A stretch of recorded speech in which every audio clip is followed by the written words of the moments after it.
He returned from abroad early just to see his best friend. Seconds later, his world crumbled. Caleb held the paper bag with both hands as he walked up the stairs, trying to balance his nervousness and the still warm cinnamon rolls he had bought at the corner bakery. The same one as always. The same one Sadie had loved since they were in their early 20s and sharing a tiny apartment with a leaky bathroom ceiling. The smell of cinnamon and butter escaped from the bag and mixed with the cold air of the hallway, creating a sort of olfactory memory that he invariably associated with her. Slow Sundays, forgotten cups cooling on the counter, laughs that started without warning and ended without reason. He was 3 weeks early. Barcelona had been necessary, or at least that was what he repeated to himself every time regret set in, and it set in often. The photography fellowship had come at a time when staying seemed more dangerous than leaving.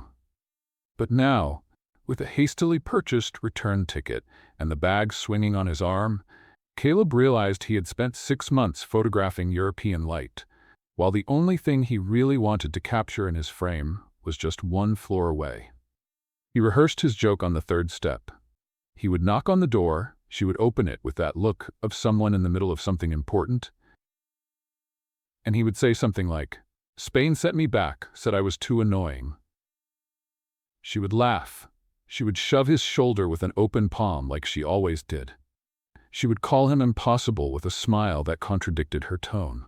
It was a simple, safe script. Within the comfortable boundaries of the 12 years of friendship, the two of them had built brick by brick, without ever questioning the foundation. Caleb knocked twice. The gap between the second knock and the sound of her footsteps on the other side was brief, but long enough for him to adjust the bag, let out a breath, and try to look casual. The door opened. Sadie's hair was pinned up haphazardly, a loose strand clinging to her cheek, wearing a gray sweatshirt 2 sizes too big, and holding a mug of coffee in her right hand. For an instant, she simply stared at him, and he met her eyes, and the world did that strange thing it sometimes does when you come across something you missed before you even realized you did. Then the mug slipped. It was not a dramatic movement. It was the opposite. A sudden relaxation of her fingers, as if her body had decided, without consulting reason, that there was no longer any need to hold on to anything. The coffee spilled onto the floor in slow motion. At least, that was how Caleb saw it, and before he could react, before any words could form, Sadie pulled him by the collar of his jacket and kissed him. It was not a kiss of surprise. It was a kiss of desperation. The kind that carries months of unspoken thoughts, of nights staring at the ceiling, of messages typed and deleted. Caleb stood frozen for 2 full seconds, the bag still in his hand, his mind still on the joke he never got to make. And then he kissed her back, because there was no other possible response. Because Sadie's kiss proved, once and for all, what he had crossed an ocean trying to understand. It was longing. It was relief. It was 12 years reaching the point where they could no longer fit inside the frame of friendship. In the middle of the kiss, he opened his eyes. It was not intentional. It was that involuntary reflex of someone who still does not fully believe what they are experiencing and needs visual confirmation. And that was when Caleb saw them, resting against the living room wall, organized with the care of someone who had planned every detail. Were Sadie's suitcases, ready, closed with the double zipper she used when the trip was long, tagged with the slanted handwriting he would recognize anywhere in the world. The kiss continued for a few more seconds, but something had changed. Caleb pulled back slowly, careful not to break the moment but unable to ignore what he had seen. Sadie opened her eyes, and in them was a mixture of things: joy, shock, and something he still could not identify, but that had the shape of a secret. Before either of them could speak, her phone vibrated on the living room table. Once, twice, and then the call went to speakerphone. Because the phone was leaning the wrong way against the teacup she was using as a stand. A man's voice filled the entire apartment, deep, familiar, with the tone of someone who shared an intimacy. Warm in the wrong way. "I can't wait for you to arrive in Seattle tomorrow, sweetheart. Are you ready for our fresh start?" The silence that followed was the kind that occupies physical space. Sadie took a step toward the phone, but her feet seemed to weigh twice as much. Caleb did not move. He stood frozen in the exact spot where the kiss had ended, the bag of cinnamon rolls still hanging from his arm, the smell of butter and cinnamon now completely out of place, like a soundtrack playing in the wrong movie. She hung up the call, and the apartment grew so quiet that Caleb could hear the coffee dripping slowly from the edge of the counter onto the floor. His eyes moved from the suitcases to her, and then to the darkened phone on the table, and he felt, with a clarity that hurt the way only the truth hurts, that he had arrived 3 weeks early. But still, too late. The silence stretched too long. Not the comfortable kind of silence they had cultivated over 12 years, the one that fit between them like a third presence, familiar and weightless. It was the other kind. The one that tightens the chest and makes the room feel smaller than it is, as if the walls had decided all at once to take a step toward the center. Caleb was still standing in the same spot. The bag of cinnamon rolls, which had crossed the Atlantic as a symbol of everything he had failed to say in words, hung from his arm like an irony wrapped in brown paper. He set it down slowly on the counter, making no sound, as if any sudden movement might break something already cracked. Sadie was not looking at him. She was staring at the darkened phone on the table, with the expression of someone trying to put together an answer that fits every question at once and failing at all of them. The loose strand of hair was still stuck to her cheek. The gray sweatshirt now seemed too big, as if she had shrunk a few inches in the last 30 seconds. Sadie. Caleb's voice came out quieter than he intended, almost a whisper, almost a question without a question mark. She closed her eyes for an instant. Caleb shifted his gaze from her and let it wander around the apartment, searching for something concrete to anchor himself to as he gathered his thoughts. It was then that the 12 years began to parade before him with the silent cruelty of things that only make sense in retrospect. They had met in college on a Tuesday afternoon when it started raining without warning, and they shared the only cover available, his backpack, held over both their heads as they ran for the nearest building. She had laughed at the situation with a chuckle that didn't match her size, and Caleb had thought, right then, that he wanted to keep hearing that sound for as long as possible. He just hadn't recognized the exact name of what he felt back then.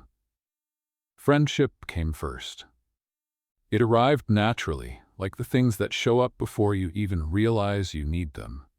It was the study sessions, the cold pizza in the middle of the night, the secrets that couldn't fit inside anyone else. It was Sadie showing up at his bedroom door at 2 in the morning with a tub of ice cream and the look of someone who had just figured out something about herself and had to share it before the clarity faded. It was Caleb calling her at 3 in the morning from a noisy bar just because he had seen something funny, and his first instinct was to tell her. Over time, the feeling grew beneath the friendship like a root no one sees until it cracks the asphalt. But Caleb had become an expert at not seeing. Every time his heart squeezed in a way it shouldn't have, when he saw her laughing with someone else, he reframed the scene through the lens of friendship and moved on. Every time she rested her head on his shoulder during a movie and he felt the weight of it beyond the physical, he shifted positions and changed the subject. It was a continuous, silent, exhausting effort, translating love into friendship, over and over. Like someone insisting on the wrong version of a story because the right one is too terrifying. Then came the photography fellowship in Barcelona. He had applied without telling her, filling out the form on a night of insomnia, and when the approval arrived, his first reaction wasn't joy. It was relief. The kind of relief that comes when a way out appears at the moment staying feels impossible. Because that month, his feelings had shifted in a way he couldn't hide. And he knew that if he stayed any longer, the friendship wouldn't survive the weight of what he felt. Leaving had felt generous, smart even. Now, standing in her apartment, with the echo of a male voice still hanging in the air, Caleb realized with brutal clarity that generosity and cowardice sometimes wear the same face. "Who was that?" he asked finally. Sadie opened her eyes. She took a deep breath, the kind that serves as preparation, and faced him with a look he wasn't quite sure how to read, but one that on some level carried the texture of regret. "It's my ex-fiancé, Caleb. You didn't say anything. The same one you helped me forget." She paused, letting a brief but heavy silence settle. "Before you left." The words hung between them like something that couldn't be taken back. Caleb remembered. Of course he did. It had been 2 years ago, the messy breakup, the night Sadie had spent at his apartment eating instant noodles and watching marine animal documentaries because she claimed no octopus had ever had a broken heart. He had been the shoulder to lean on, the joke at the right moment, the constant presence that slowly helped rebuild what the other man had torn down. And then he had fled to Spain. Caleb felt the weight of that timeline settle over him in a new way. While he was in Barcelona photographing golden light on ancient facades and convincing himself he was growing up, Sadie had stayed here, with the memories, with the apartment, with the space he had left behind, and with an ex-fiancée who knew exactly where that door was. He looked at the suitcases again, and this time what he felt wasn't the ground slipping away. It was something more like the belated realization that some absences cost more than you calculate before leaving. Caleb's gaze lingered on the suitcases for a few seconds longer than was comfortable. There was something hypnotic about those closed bags, organized with the meticulous care Sadie always dedicated to things that mattered. She had never been the type to just throw everything into a suitcase. Every fold was intentional, every space utilized with the same attention she gave to her drawings, her projects, the stories she created. Those suitcases weren't those of a person running away. They belonged to someone who had made a decision and was moving forward with it. The trouble was, Caleb had only arrived to find out about it now. He looked away from the suitcases and let his eyes sweep across the apartment with a different kind of attention. Like someone reading a room for something to explain what words hadn't yet. The space was slightly different than he remembered. A few paintings removed from the wall, lighter rectangles marking where they had hung for years. A shelf with gaps between the books, like missing teeth. Small signs of a life in the process of being dismantled, or reorganized, or both at once. Sadie watched him look around. "You can ask." Her voice was quiet but steady. "I know." Caleb turned to face her. "I'm just trying to figure out which question to start with." She nodded slightly, as if that answer were fair, and moved toward the kitchen in a gesture he recognized instantly. The reaction of someone who needs their hands occupied to be able to speak. Sadie had always thought better in motion, always processed things better, while washing a mug or wiping down the counter for no real reason. Caleb followed her. It was there, in the kitchen, that he saw them. 2 envelopes on the counter, side by side, with the careless naturalness of someone who had left them there without realizing they were visible, or without caring to hide them anymore. One was cream, made of thicker paper, with his name written on the front in Sadie's slanted handwriting, that rightward lean she had always had, as if the words were always in a hurry to reach the end of the line. The other was white, more formal, with a logo printed in the upper left corner and a Seattle address typed below. Caleb stopped. His eyes went straight to the cream envelope, to his own name written there, and he felt something tighten in the middle of his chest. The flap was open, not torn, just loose, as if it had been closed and reopened more than once by the same person who couldn't decide whether to send it, keep it, or throw it away. He looked at Sadie. Her back was turned, hands resting on the edge of the sink, and he could tell from the tension in her shoulders that she knew exactly what he was looking at. Caleb didn't ask for permission. He reached out, picked up the envelope with his name on it, and pulled the sheet from inside with the care of someone holding something fragile.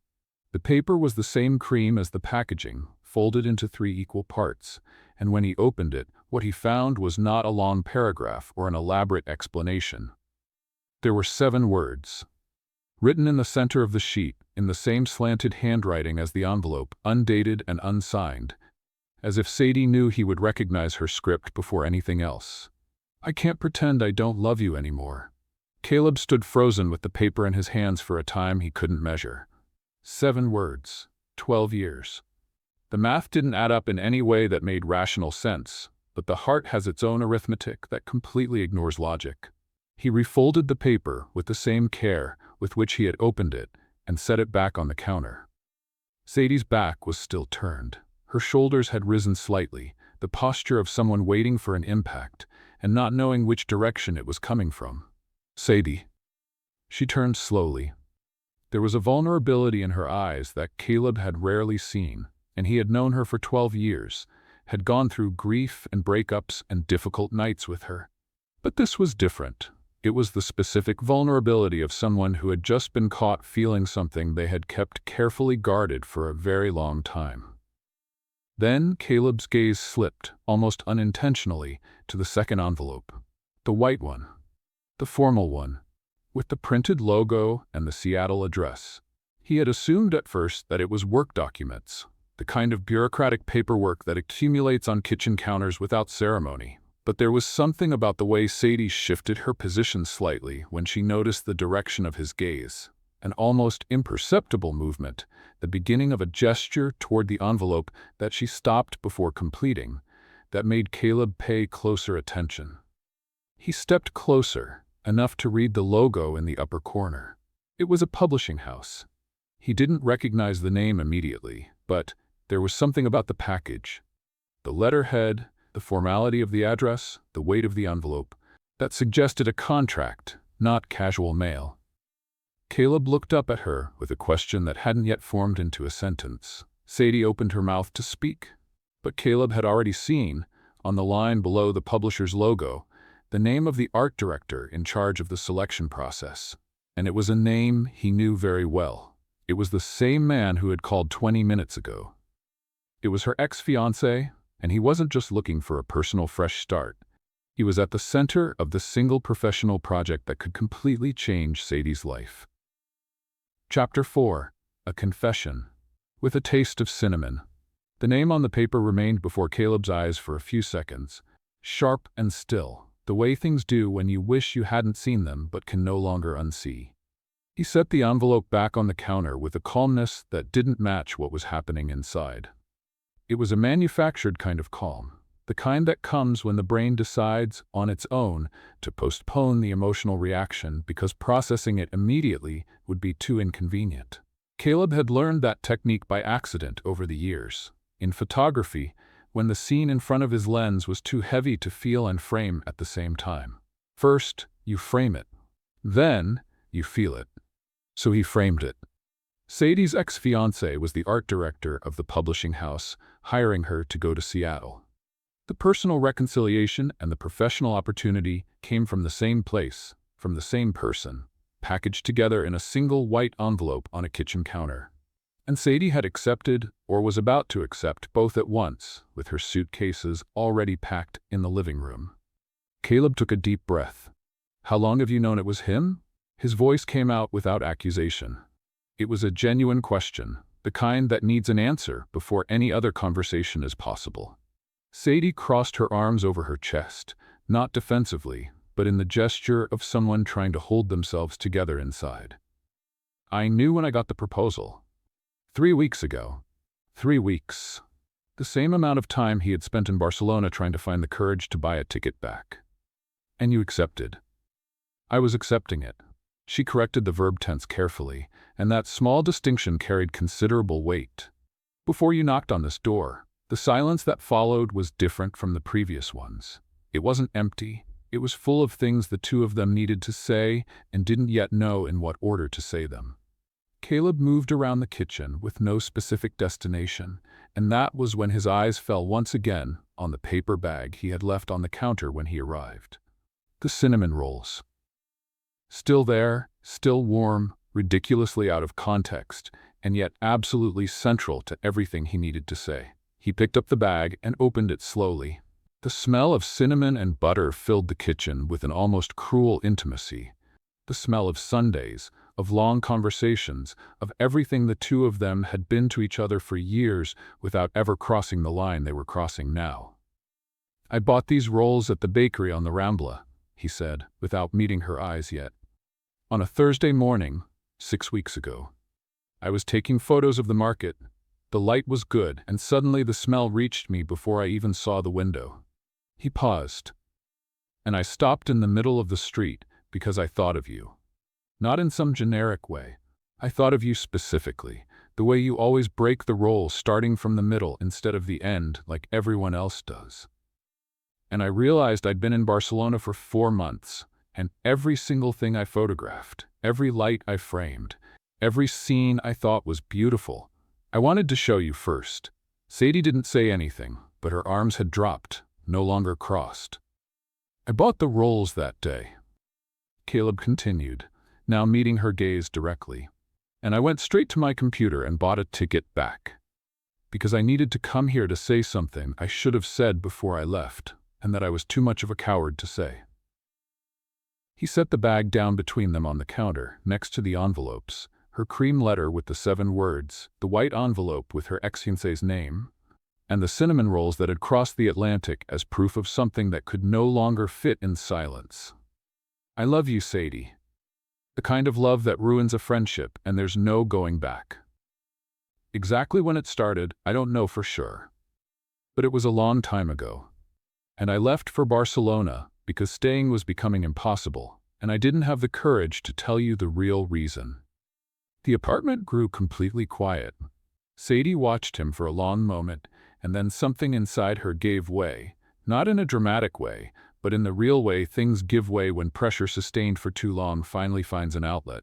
Her eyes filled first, then her chin trembled slightly. And then she cried, not sobbing, but with that quiet, deep crying that is more honest than anything else. I thought you left because it was easy, she said, her voice cracking but steady. That I wasn't reason enough to stay. And when the invitation to Seattle came with his name on it, I thought. She paused, gathering her thoughts. I thought maybe that was it, you know? Moving on for real. Because you had. I didn't move on, Caleb said. I ran away. They're different things. She nodded, and in that gesture was the recognition of someone who knows how to tell the difference because she has done both at different times in her life. I needed to hear that, she whispered. Caleb took a step toward her, and she didn't step back. The space between them had shrunk to something that was no longer distance. It was just the final interval before a reckoning that was years overdue. He opened his arms. She was about to move toward him when a sound cut through the moment with the surgical precision of interruptions that seemed to have bad intentions. The front door lock began to turn from the outside. Slowly. With the confidence of someone who has a key and knows they have the right to use it. Someone was coming in. The sound of the lock was enough. There was no discussion, no hesitation that lasted too long. There was only the glance Caleb and Sadie exchanged in the next split second. The kind of look that works as a complete language between people who have known each other for 12 years. A whole conversation in silence. Not now, not like this, not with this person coming through that door. Before we finished saying what needs to be said, Caleb grabbed the bag of cinnamon rolls from the counter by instinct. Sadie grabbed her coat from the hook near the fridge. And the two of them moved through the kitchen, toward the back door. With the quiet synchrony of people who had shared space long enough to know how to move together without needing to plan. The front door finished opening just as they were already heading down the back stairs.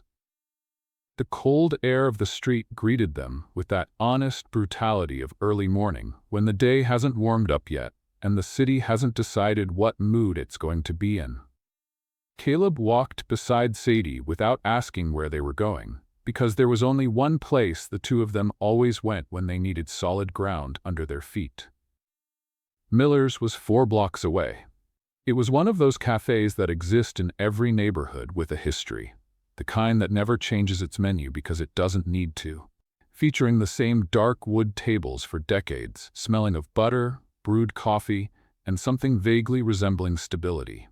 Caleb and Sadie had discovered the place during their second year of college on a Saturday morning when both of them were too broke for the corner coffee shop and had walked aimlessly until finding that faded storefront with a neon sign that never worked right. Since then, Miller's had been the place for important things. The waitress recognized them without needing to be asked, bringing their coffee before they even chose a table. Black for Caleb, with milk for Sadie. 2 cups that arrived with the ease of things repeated so often they had become a ritual. They sat in their usual corner, the table near the window with the glass slightly fogged, leaving the street outside looking like a blurry watercolor. The pancakes arrived without either of them ordering them. The waitress simply brought them, because it was what they always came to eat when they arrived with that specific look. And she had already learned over years of Saturdays, Sundays, and a few emergency Tuesdays that this expression always preceded the pancakes. For a moment, neither of them spoke. There was something comforting in the simple act of just being there. The familiar smell, the low, steady sound of coffee pouring, the hot mug between their palms. As if Miller's were a place outside of time, where whatever was happening out there could wait outside the door for a few minutes while they took a breath. Caleb was the one who broke the silence. "He has the key to your apartment." It wasn't a question. It was a statement made aloud so that the two of them could look at it together. "I never asked for it back when we broke up. It just became one of those things you put off until you stop thinking about it." She paused. "I didn't think he'd use it. But he did." "But he did," she repeated, her voice carrying a mix of weariness and the resignation of someone realizing, in real time, how much she had left unresolved by believing that time would solve it on its own. Caleb cut his pancake in half before speaking again, needing something to do with his hands as he organized what he wanted to say. Not with anger, nor with jealousy poorly disguised as concern, but with the direct honesty that the morning had ushered in, which he was unwilling to abandon now. "I'm not going to pretend I don't care that it's him," he said. "But what I need you to understand is that what I feel for you didn't just appear this morning when I knocked on your door. The kiss didn't create it. It was there before Barcelona, before the fellowship, before any decision I made, thinking I was being sensible." He met her eyes directly, without turning away. "I love you in a way that can no longer fit inside friendship, and I'm not going to pretend it can anymore." Sadie stared at him for a long moment. She had that specific look in her eyes that he had learned to recognize over the years. Not the Sadie who was thinking, but the Sadie who had already thought and was merely checking to see if it was safe to say what she had concluded. "I'm not going to pretend anymore either," she said at last, and the simplicity of those words after everything that had happened that morning carried the specific weight of things that arrive late but arrive right. Caleb opened his mouth to reply, and that was exactly when Sadie's phone vibrated on the table. She glanced at the screen out of reflex, and he saw her face change before he could read the message himself. Then Sadie slowly turned the phone toward him, as if she needed a second person to confirm that it was actually written there. The message was from her ex-fiancé. "I saw Caleb's suitcases in your hallway. You didn't tell me the past had returned. Where are you?" The two of them stared at the screen for a second that lasted longer than it should have. He hadn't entered the apartment by mistake. He hadn't arrived by chance on that specific morning, at that specific moment. He had gone in, seen, and left, and now he was texting to say he knew. He was watching them. Sadie placed the phone face down on the table at Miller's, as if turning it over could undo what was written on it. It couldn't. Caleb stared at the device for an instant, then turned his gaze toward the fogged window and the watercolor street outside. There was a part of him that wanted to reply to the message for her. Not with words, but with the physical presence of showing up at the apartment door and making it clear room for interpretation that the past hadn't returned because it had never completely gone away. But he recognized that part as the old instinct to fix things the wrong way, and he had promised himself that morning that he was going to try to do things differently. "You don't have to reply now," he said. "I know." Sadie stared down at the table. "But I'll need to reply at some point." "At some point," Caleb agreed. "Not now." They finished their coffee in silence, but it was the good kind of silence this time, the one from before, which fit between them without squeezing. The pancakes disappeared almost without them noticing, and the waitress cleared the plates with the professional discretion of someone who had learned to read the mood of a table before approaching. When they got back to the apartment, the hallway was empty. Whoever had entered had gone, leaving behind only the certainty of having been there. The mat slightly moved near the door, A window Sadie said she had left closed now open about 2 inches. Small marks of presence, subtle enough to cause doubt but too concrete to ignore. Sadie closed the window without comment. Caleb watched her move through the apartment with that new perspective the morning had ushered in. Not the eyes of a friend who knows every gesture by heart, but those of someone seeing the same person with one less layer of protection between them. It was disorienting and necessary at the same time, like when your eyes adjust to a different light and the colors become slightly more vivid than you were used to. Sadie was the one who remembered the interview.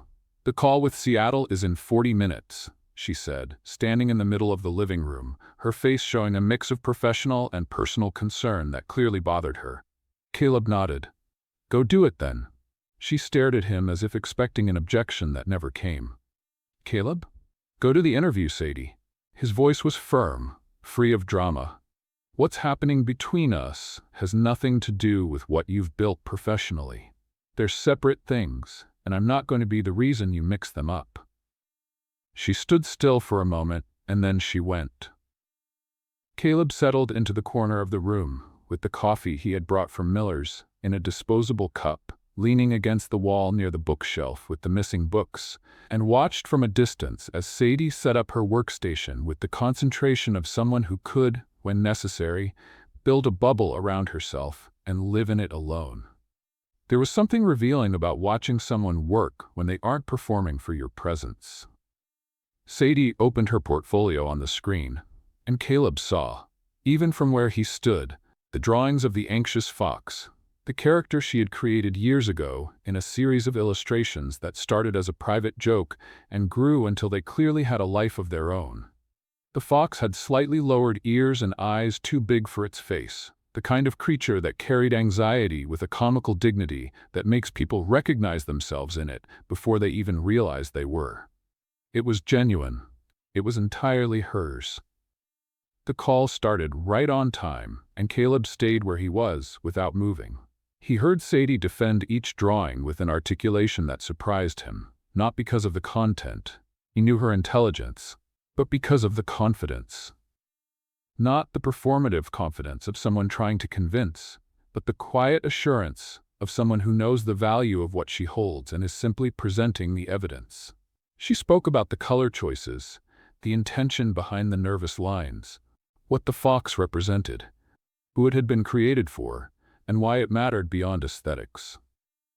Caleb thought, as he listened, that he had spent 12 years knowing she was talented, but had never watched her fully occupy the space that talent deserved. It was beautiful to watch. And it hurt slightly, in the specific way things hurt when you realize them too late. The committee approved it. The official offer came before the end of the call. Numbers, deadlines, project structure. And Caleb saw Sadie note everything down on a pad of paper in her usual slanted handwriting, her pen moving fast, her shoulders slightly higher than they had been at any point that morning. She hung up the call and stood still for a moment with her eyes on the darkened screen. Then she turned to him. There were tears, not of sadness, but the kind that appear when an emotion is too big to fit simply as joy. Caleb stood up from the corner and went to her, and she let him reach her. "I was approved," she said, as if she needed to hear it aloud to believe it. "I know. I saw." He smiled genuinely for the first time that morning. "You were extraordinary." Sadie opened her mouth to smile back. And then the smile faltered. "They want me there in 2 weeks, she said, her voice changing texture mid-sentence. "And the condition for signing the contract is an exclusivity clause." She paused, the silence weighing heavier than it should have. "It prevents me from working with freelance photographers, like you," she added in a quiet voice, as if lowering the volume could also reduce the size of what it meant. The apartment went silent again. But this time, it was a different silence from all the previous ones.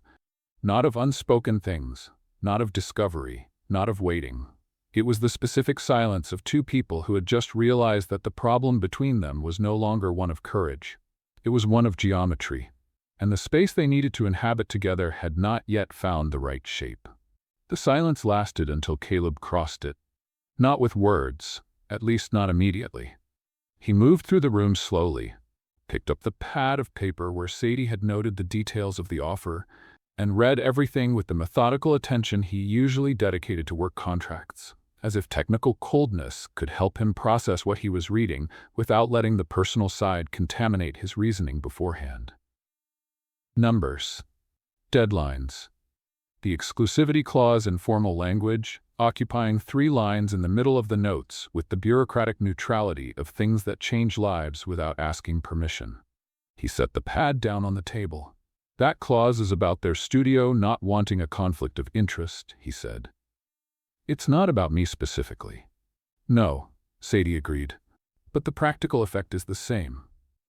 Caleb stood in the middle of the room for a moment, and she watched him with that look he had learned to recognize that morning, that of someone waiting for a reaction, but genuinely not knowing what reaction to expect. He caught a look in her eyes that he identified with a tightening in his chest as the advance preparation for disappointment, as if she were already building the internal argument that it was understandable, that there was no choice, that maybe it was for the best. He wasn't going to let her go there. "You're going to accept," Caleb said. Sadie blinked. "What?" "The offer. You're going to accept it." He spoke slowly, with the care of someone who wants every word to land in the right place. "You spent years building this portfolio, Sadie. The Fox, the characters, everything you defended on that call today, this wasn't one morning of work. It was a decade. And I'm not going to be the reason you turn your back on this because of a line in a contract with my name between the lines." "Caleb, I'm a freelance photographer," he continued, leaving no room for the argument she was clearly preparing. "That means I work from wherever I want, whenever I want, for whomever I want. The clause prevents you from hiring me. It doesn't prevent me from existing." He faced her directly. "They're different things." Sadie remained silent for a moment. Then, slowly, something in her shoulders gave way. That specific tension that had been present since the call, since the reading of the clause, since the moment the geometry of the problem had become clear. It didn't disappear completely, but it eased enough to make room for something else. "And the distance?" she asked in a low voice. "Distance exists to be crossed," he said. "I've crossed an ocean for a worse reason." She laughed, not a loud laugh, but that short, involuntary chuckle that escapes when something relieves a pressure that was too high. And in that laugh, Caleb recognized the Sadie of old, the one who existed before the suitcases and the envelopes and the entire morning, and he felt for the first time since he had climbed the stairs with the cinnamon rolls that the ground was solid under his feet. That night, Sadie put on the red lipstick. She kept it in a specific drawer, a specific lipstick Caleb had watched her use exactly 3 times in 12 years, always on occasions she considered important enough to deserve that color. He didn't say anything when he saw her come out of the bathroom with it on, but she noticed that he had noticed, and the two of them went out for what was, officially, their first date, after 12 years and a whole morning that had changed the shape of everything. The next 2 weeks passed with the speed of things you don't want to end. Caleb helped pack, not from a distance, not just by carrying heavy boxes, but the real way, sitting on the living room floor, helping decide what went, what stayed, what was important enough to cross the country, and what had served its purpose in that apartment and could be left behind. It was a process that had the specific intimacy of things that reveal what people value when they have to choose. And Caleb learned more about Sadie in those 2 weeks than he had learned in years of friendship within a routine that had never demanded that kind of choice. They traveled to Seattle together during the first week. Caleb stayed for 7 days, helped set up the new apartment, and photographed the city with the eyes of someone trying to learn it fast enough to have references when he was far away. They walked through the streets with the calmness of people who have time and the awareness of those who know time's limited, and that combination created a quality of attention Caleb had rarely experienced. That state where every detail seems more vivid because you know you'll need to remember it later. Then he went back, and the other part began. The part of learning airports by heart, of video calls and time zones that didn't perfectly match, of a longing that isn't sharp like a knife but constant like a low hum you learn to hear without stopping everything, but which is always there. There were good days and days when the distance weighed heavier than usual, and the two of them had agreed from the beginning that they would talk about those days instead of pretending they didn't exist. It was a simple pact. But it was the kind of pact that demands more than it seems to. 6 months passed that way. On a November night, Caleb called without warning. He had photographed a sunset over Lake Michigan that he needed to show her before anything else. Because it was exactly the kind of light Sadie would have stopped in the street to stare at. The phone rang twice before being answered. But the person who appeared on the screen wasn't her. It was her ex-fiancé, standing in the middle of Sadie's studio, with a slightly surprised look that didn't quite reach the point of being uncomfortable. The look of someone caught in a situation that isn't what it seems, but knows it will look exactly like what it seems. In his hand was a coffee mug. Identical to the one that had fallen on the floor of her apartment 6 months ago, the day Caleb had arrived 3 weeks earlier than expected with cinnamon rolls and found suitcases packed in the living room. The sunset over Lake Michigan remained unphotographed. The screen stayed lit in Caleb's hand for a few seconds. Her ex-fiancé said something, a slightly uncomfortable hello, followed by an explanation that started before Caleb even asked anything, which in itself was a form of response. But Caleb wasn't processing the words. He was staring at the mug, at that specific mug, with the same shape, the same color, the same slightly crooked handle he had memorized by accident the day it had slipped from Sadie's fingers and spilled across the floor in slow motion, ushering in the longest and most necessary morning of his entire adult life. He hung up the call quietly. He stood frozen in his Chicago apartment for a moment, phone in hand, the window outside showing the last remnants of the sunset over the lake he had wanted to show her. That specific light that now seemed to belong to another day, to another version of the night he had imagined. He took a deep breath. And then, instead of doing what he had done 6 months before, instead of letting fear settle in and grow and become a decision made out of exhaustion, Caleb opened his flight app and began looking for the first flight to Seattle the next morning. There was a fundamental difference between that night and the night before the trip to Barcelona. In Barcelona, he had bought the ticket to flee from something. Now he was buying it to go toward something. The flight departed at 6:40 in the morning, and Caleb was at the airport by 5, carrying a small backpack and his camera, because the camera went everywhere with him, and with the distinct clarity of someone who had slept little but slept well.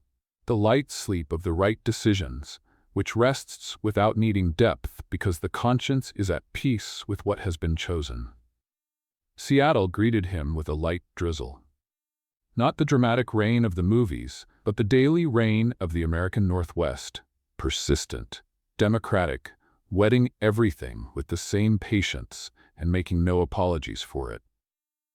Caleb took a cab from the airport, passed through Sadie's neighborhood with its small cafes and bookstores that seemed to have been decorated by someone who genuinely believed books were the best way to fill any available space, and arrived at her studio at 9 in the morning without warning, mirroring, without planning, what she had done 6 months earlier when she let him in when he least expected it. The studio door was open. Sadie was at her workbench, her back turned, wearing headphones that clearly weren't playing anything because she wore them that way when she needed silence without having to explain it to anyone. There were papers scattered around her in a pattern that, to any outside observer, would be chaos, but which Caleb recognized immediately as her system. Each pile with its own meaning, each position with its logic, the apparent disorder of a mind that knew exactly where everything was. She turned before he said anything, as if she had sensed his presence. She stared at him for a moment with that look he had learned to read on that long morning 6 months ago. Not surprise, but something more complex, recognition mixed with relief, mixed with the question that hadn't yet been asked aloud. The mug was his, she said before he could open his mouth. I know. He was delivering the final contract termination papers. She stood up from her chair slowly. I walked away from the clause, Caleb. From the entire permanent contract. 3 weeks ago. Caleb remained quiet. I opened an independent studio. She made a sweeping gesture to the space around them. And only then did he really look at the place, beyond the open door and the workbench, and her presence at the center of it all. The studio had walls covered with unframed sketches, the large window facing the street, letting in that cloudy Seattle light with the softness of things that don't need to impose themselves to transform a space. In the corner was a smaller table with illustration materials organized her way, and on one of the walls, enlarged and framed, was the anxious fox, not a sketch, but the final version, full colors, slightly lowered ears, and eyes too big for its face, looking straight at whoever walked through the door. "You gave up the contract," he said. "I gave up the clause," she corrected, with a precision he recognized as important. "The work still exists, the clients still exist. I just stopped letting a piece of paper decide whom I could collaborate with." Caleb crossed the studio to her. There was no urgency in his movement. It was the opposite of the morning of the suitcases, the envelopes, and the turning lock. It was the calm step of someone who had arrived where they needed to be and was in no hurry to prove anything to anyone, not even to himself. 2 weeks later, he broke his contract in Chicago. It wasn't an impulsive decision or a romantic gesture calculated to impress. It was the natural conclusion of an arithmetic that had finally added up. He was a freelance photographer.